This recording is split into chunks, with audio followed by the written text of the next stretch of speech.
C'est la France qui gouverne tous ces pays-là. Et elle continue à nous gouverner.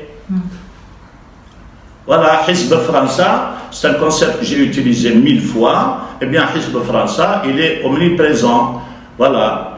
Je ne vois pas pourquoi on va écrire notre constitution en français. Voilà, on écrit en arabe. Voilà. Il n'y a pas un pays autre qui écrit sa constitution dans 2 langues. Voilà. Je ne vois pas ce qu'on fait à attendre à apprendre une langue qui représente 2,5% de l'Internet, le français. Il n'y a aucun pays européen qui apprend le français depuis 30 ans. Il n'y a que ce soi-disant Maghreb Arabie qui est plutôt indéfinissable. Voilà. On apprend. L'anglais, c'est 87%. Moi, je vais aller à la science.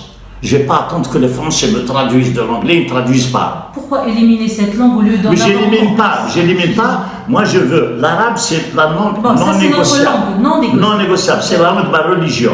Et c'est aussi, scientifiquement, en tant que linguiste, la langue la plus facile, la langue la plus ancienne, la plus antique, avec toutes les autorités des plus grands savants. Deuxièmement, j'apprends la langue de l'époque. La science qui me permet d'accéder au savoir moderne. Voilà, c'est pas en français qu'il est. Sans aller vers une nouvelle forme de servitude, de anglitude, on va dire. Non, il n'y a pas de servitude. Moi, regardez les anglophones musulmans. Ils sont totalement différents des francophones. En quoi? Les francophones, en général, vocation à la servitude.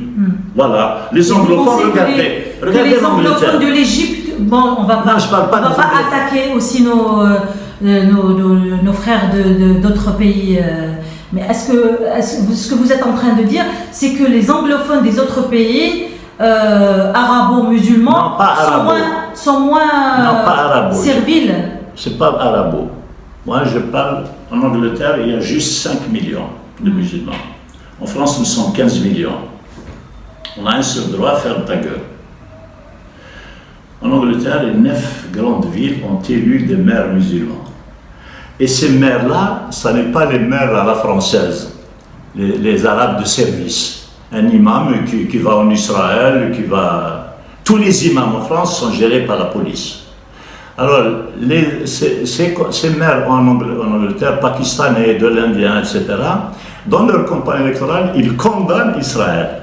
Et ils sont élus par les Anglais. Alors, élus. Alors que le programme, il ne va pas dire... voilà. Donc, regardez les pays, les autres, je parle des pays anglophones musulmans, il n'y a pas la servitude que l'on trouve chez les nôtres. Voilà. Moi, j'appelle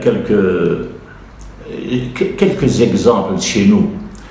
Mohamed Tazrout, un des plus grands intellectuels que j'ai rencontré, je suis le seul avec mon frère, on l'a rencontré.